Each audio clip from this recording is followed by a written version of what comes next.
श्री बाळप्पांना स्फुरलेला सिद्ध मंत्र श्री स्वामी समर्थ.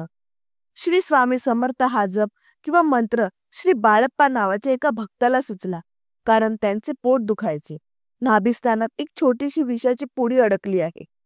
ती 1,15,00,000 जप झाल्यानंतर आपोआप बाहेर येईल. आता हा 1,15,00,000 जप कोणता करायचा, असा प्रश्न श्री बाळप्पा आणि सौ बाळप्पा यांना पडला. कोणी ग्रामदेवतेचा तर कोणी कुलदेवतेचा 1,15,00,000 जप केला, पण त्याचा काहीही परिणाम झाला नाही. शेवटी बाळप्पा श्री स्वामी समर्थांसमोर भल्या पहाटे बसले आणि श्री स्वामी समर्थ असे नामस्मरण मनातल्या मनात पुटपुटू लागले.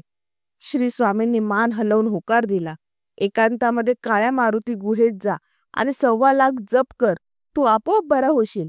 याप्रमाणे अक्कलकोट येथे हापक्याच्या मारुती मंदिर गुहेत श्री बाळप्पा गेले. तेथे सतत एक कलमी 1,15,00,000 जप केला आणि नाभिस्थानातून विषाची बारीक पोळी बाहेर आली. म्हणून श्री स्वामी समर्थ हा शास्त्रशुद्ध, स्वयंभू आणि स्वतः श्री स्वामी समर्थाची अनुमती असलेला जप मंत्र आहे.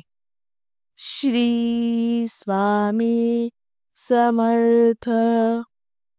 श्री स्वामी समर्थ.